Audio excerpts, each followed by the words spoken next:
Corvin, sorry. Iya, nggak Wah, apa-apa, tadi nggak sinyal apa-apa. kayaknya nggak mendukung ya. Ini sekarang udah Iya, jelas belum ya? jelas-jelas aman. Aku pikir tadi dari tempatku, soalnya internetku juga agak bermasalah. Oke. Terus Iya, terus barusan nyangkut kayaknya ya. Pengen masuk nggak bisa I- ya barusan ya? iya, pas masuk kayak kembali ke video yang tadi sebelumnya. Jadi kayak nyangkut gitu. Oke.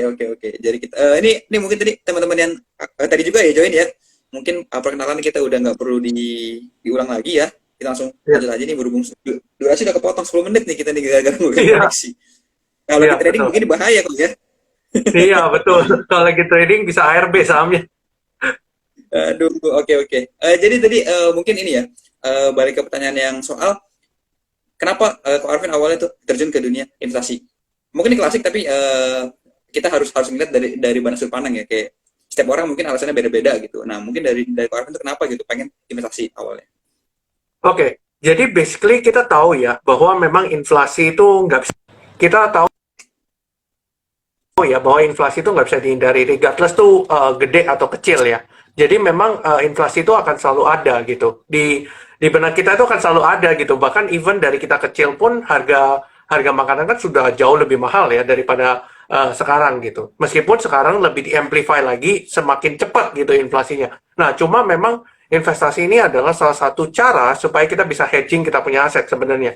Makanya kenapa dari awal gua personally gitu ya, dari mungkin dari gua masih muda, dari gua kuliah gitu ya, gua mencoba untuk menyisihkan dana itu gua masukin deposito kecil-kecil gitu dulu ya sebelum kenal saham gitu. Nah, back then ternyata kan sebenarnya deposito itu kan tergantung dari suku bunga BI dan sebagainya gitu ya. Nah, jadi otomatis returnnya juga nggak bisa, kadang itu nggak bisa mengalahkan inflasi. Meskipun kadang bisa gitu ya, tapi kebanyakan most of the times itu nggak bisa. Nah, that's why akhirnya terjunlah ke investasi saham. Mungkin sama kayak teman-teman gitu ya, yang baru mulai investasi saham gitu.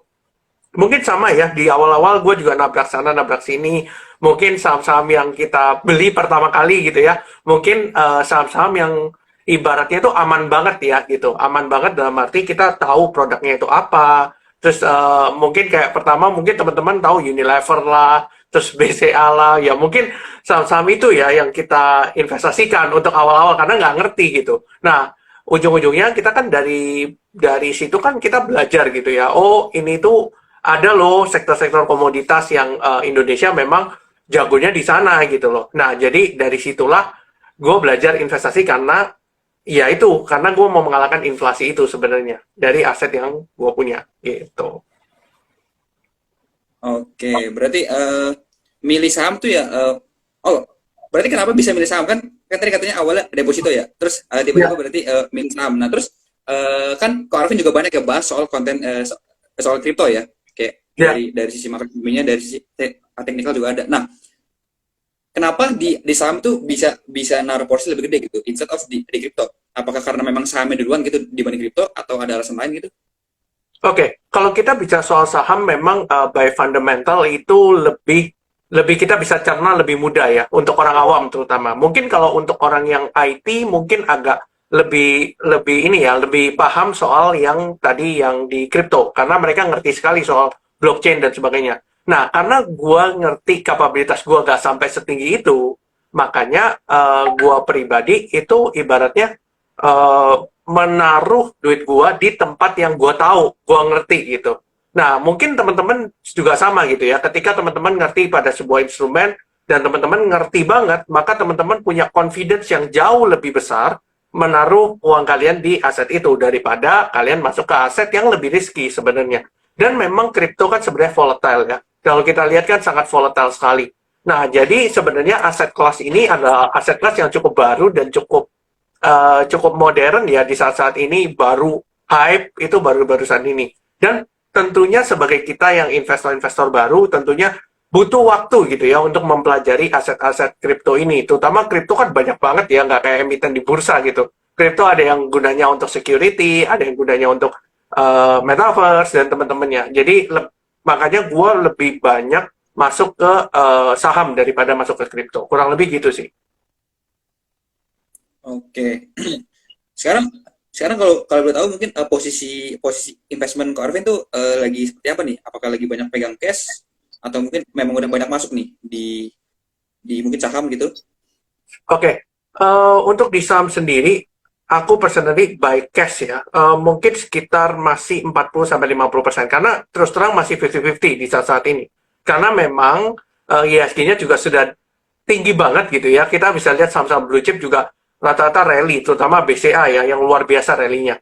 Nah, memang kita nggak bisa pungkiri gitu ya, tergantung dari sektor yang kita pegang. Cuma memang dengan IHSG shock itu pasti ada shock off juga di beberapa sektor lainnya, termasuk second liner. Dan memang kita bisa menggunakan kesempatan itu untuk melakukan averaging gitu ya, terutama di perusahaan-perusahaan yang memang secara fundamental cukup bagus dan teknikalnya juga belum patah tren. Jadi sebenarnya itu cukup menarik untuk kita pantau sama-sama gitu. Jadi so far aku masih 50-50 untuk saat ini. Oke. Optimis nggak kok tahun ini ISG bakal jadi 7.500? Gue personally optimis ya, sampai akhir tahun gue masih optimis. Mungkin menurut gue adalah IHSG mungkin akan menjadi the best performer ya di tahun ini. Di luar dari indeks Turki, yang mana indeks Turki naiknya lebih dahsyat karena memang inflasinya yang luar biasa, lebih dahsyat juga dari kita. Jadi sebenarnya indeks Turki itu is not the best, tapi kita itu sebenarnya the best index lah untuk saat ini ya. Dan kita masih yakin bahwa eh, investor asing juga tidak punya pilihan lain menurut gua sih. Jadi Indonesia ini adalah satu negara yang very seksi buat mereka untuk investasi karena mereka tidak punya pilihan lain menurut gua. Cuma tinggal masalah kita belinya di berapa dan kita tahu position kita itu ibaratnya ketika kita beli itu risk-nya berapa persen sih dibandingkan reward-nya gitu aja sih sebenarnya. Oke. Tadi kan Kak Arvin bilang posisi cash saat ini baru 50% ya. Ya, Posisi portonya baru 50%, berarti masih sisa 50%. Nah, itu kira-kira kok Kak Arvin tuh nunggu apa sih? 50% lagi sisanya mau dimasukin gitu. Ada kejadian besar apa yang kayak Kak Arvin lagi kayak pengen banget nih baru ntar kalau misalnya udah itu datang gitu ya, ada baru baru Kak Arvin berani beli. oke. Gue sebenarnya gini, menunggu kepanikan kepanikan orang ya. Jadi sebenarnya kan kita itu sebenarnya dalam berinvestasi itu kan sebenarnya kita membeli di harga terendah, di harga yang cukup rendah lah. Kita nggak bisa ngomong terendah, tapi harga yang cukup wajar gitu ya untuk kita beli. Nah, permasalahannya beberapa hari terakhir chances untuk kita dapat harga murah itu agak sulit gitu. Maksudnya dalam arti banyak saham yang sudah rally dan sebagainya dan memang secara risk to reward nggak masuk. Dan memang kita bisa melihat dari suku bunga The Fed juga naik terus kan gitu loh beberapa hari ini dan memang suku bunga BI juga punya tendensi untuk mengikuti. Nah, gue akan melihat ketika IHSG itu terkoreksi cukup dalam, itu adalah biasanya kesempatan kita untuk collect gitu. Jadi memang ada beberapa saham yang sudah rally panjang gitu ya. Oh, ibarat kita ngomong let's say saham bumi gitu, dari 50 jadi 220, habis itu koreksi ke 150. Nah, kalau bagi orang-orang yang tidak punya posisi, maka mungkin invest di saham bumi itu mungkin akan menjadi opsi. Tetapi kita harus pelajari lagi, apakah benar nih bumi ini punya potensi nggak sih ke depannya? Nggak cuma ibaratnya, oke, by technical, misalnya kita mau swing panjang. Kita ngomong teknikalnya, oke, retrace-nya di segini. Nah, cuma kita kalau mau tahu harga saham ini bisa bergerak lebih jauh, maka kita harus tahu fundamentalnya dulu dong. Apakah ini masih bisa ngebus harganya sampai ke sana? Atau apakah ada sentimen tertentu yang bisa membantu mereka naik, istilahnya membus harga saham supaya bisa sampai ke level itu. Nah, gue sebenarnya menunggu kepanikan-kepanikan yang terjadi sebenarnya. Nah, ketika orang-orang panik, disitulah biasanya ada opportunity. Mungkin teman-teman sudah dengar quotes ini dari mana-mana, tapi ini ibaratnya gampang diomongin tapi susah dilakuin. Jadi kalau gue sih lebih baik begitu.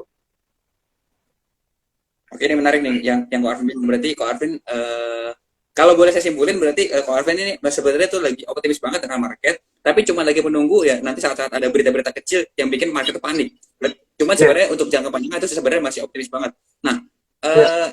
emang kalau misalnya di dalam kondisi semua orang panik, emang dari sisi Ko Arvin pribadi gitu ya, nggak ada gitu rasa kayak kok jadi beneran serem ya, kok jadi ngeri beneran. Nah, ini beneran beneran masih bagus apa ntar beneran bakal crash gitu. Jangan-jangan nanti malah kita sendiri gitu, kita yang udah punya pemikiran dari awal, bisa kita mau nunggu market lagi panik gitu. Tapi saat itu panik, kita juga panik juga gitu. Emang Ko Arvin nggak ada perasaan seperti itu?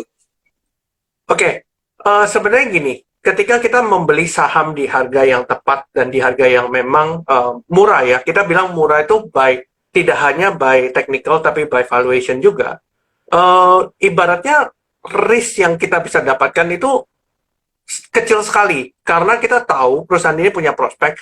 Cuma kita menunggu gitu ya, menunggu di mana ada sentimen yang cukup besar yang bisa ngebus harga sahamnya atau memang earnings-nya bagus. Nah, itu kan yang beberapa kali terjadi. Teman-teman bisa lihat waktu tahun 2021 akhir, teman-teman kalau ingat, harga coal itu naiknya signifikan.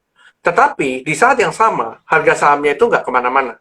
Dan itu yang menyebabkan ibaratnya mereka divaluasi sangat murah.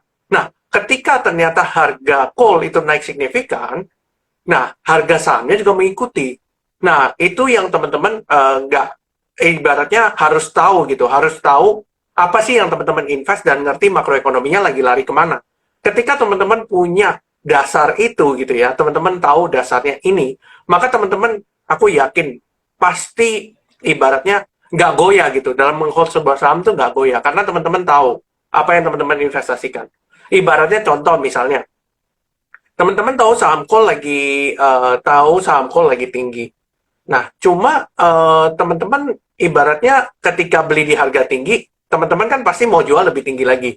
Nah, kita harus tahu apa yang bisa membuat saham call ini naik lebih tinggi lagi. Apakah earnings-nya, atau memang ada sentimen ke depannya yang seperti perang Rusia dan Ukraina, atau apapun itu. Nah, jadi teman-teman bisa confident dalam menghold saham. Karena itu yang susah menurut gua. Dan itu nggak bisa diajarin, karena itu berdasarkan analisa masing-masing. Seperti itu sih, bro. Oke.